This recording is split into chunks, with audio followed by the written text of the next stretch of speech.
दादा थे, इनका नाम फर्रुख था। ये बनो उमैया के दौर का जिक्र है।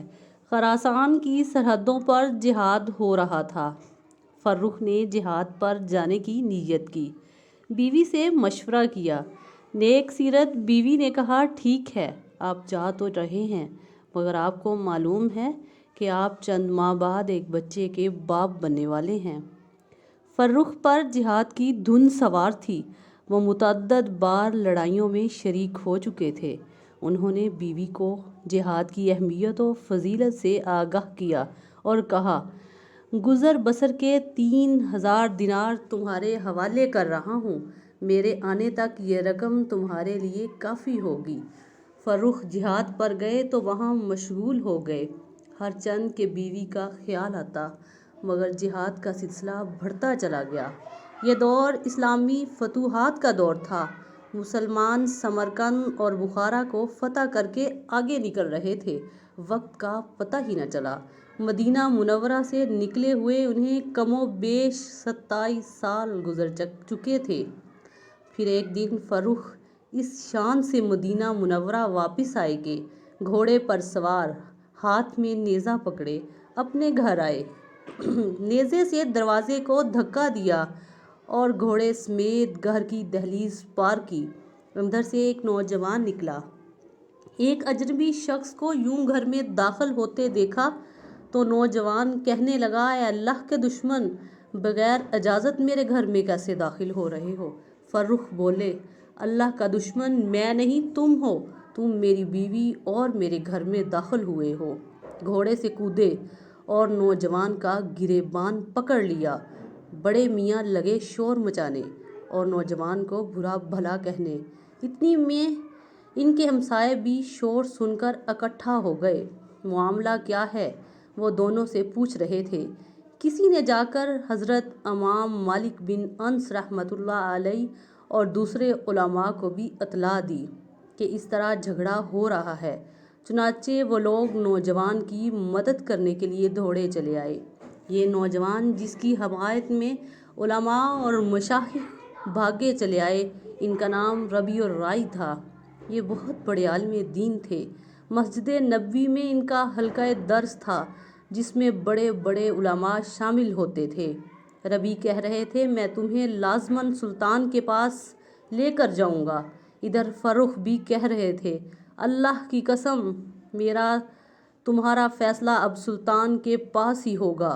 तुम मेरी बीवी के पास ठहरे हुए हो। शोर शराबा बढ़ता चला गया। फर्रुख का गुस्सा कम होने में नहीं आ रहा था। इतने में इमाम मालिक रहमतुल्लाह अलैह भी पहुंच गए। लोग उनके एहतराम में इधर उधर हो गए। वो आगे बढ़े और बड़े मियाँ से कहा, ये घर यकीनन तुम्हारा नहीं, तुम्हारा कोई और घर होगा। फर्रुख कहने लगे, नहीं, ये मेरा घर है, मेरा नाम फर्रुख है।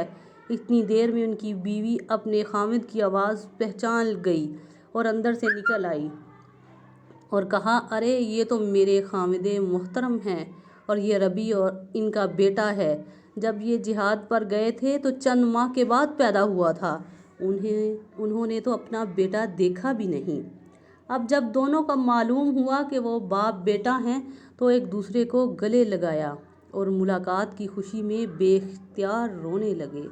अब वो घर के अंदर बैठे बार बार बीवी से पूछ रहे थे, ये मेरा बेटा है?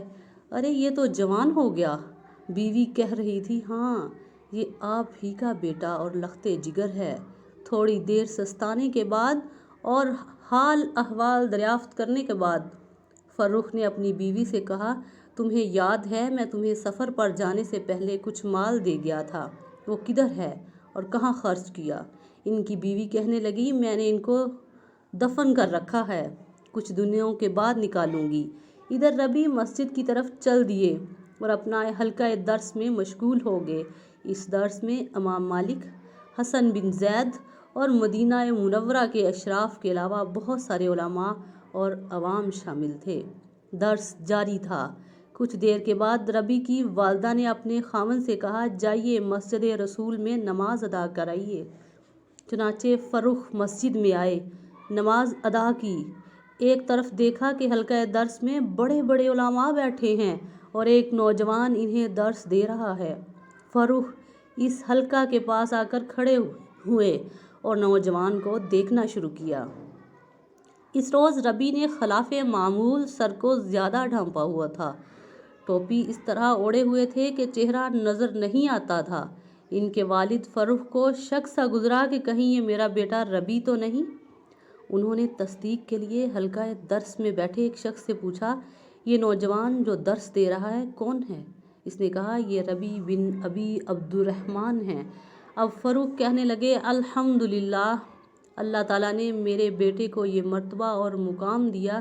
خوشی خوشی گھر واپس آئے، آ کر بیوی سے کہنے لگے، میں نے تمہارے بیٹے کو اس مرتبے اور مقام پر دیکھا ہے جہاں بہت کم اہل علم پہنچ پاتے ہیں۔ ربی کی والدہ بولی، سچ بتائیں، آپ کو 30,000 دینار محبوب ہیں یا اپنے بیٹے کا علمی مقام اور مرتبہ؟ فروخ بولے، ہرگز نہیں، اصل مقام اور مرتبہ تو علم ہے۔ بیوی کہنے لگی، میں نے سارا مال آپ کے بیٹے کی تربیت اور تحصیل علم پر خرچ کر دیا ہے۔ فروخ کہنے لگے، فواللہ ما ضیعتہ، اللہ کی قسم تم نے اس مال کو ضائع نہیں کیا۔ علامہ ذہبی نے ابن سعد کے حوالے سے لکھا ہے، ربیع الرائے کا انتقال مدینہ منورہ میں 136 ہجری میں ہوا۔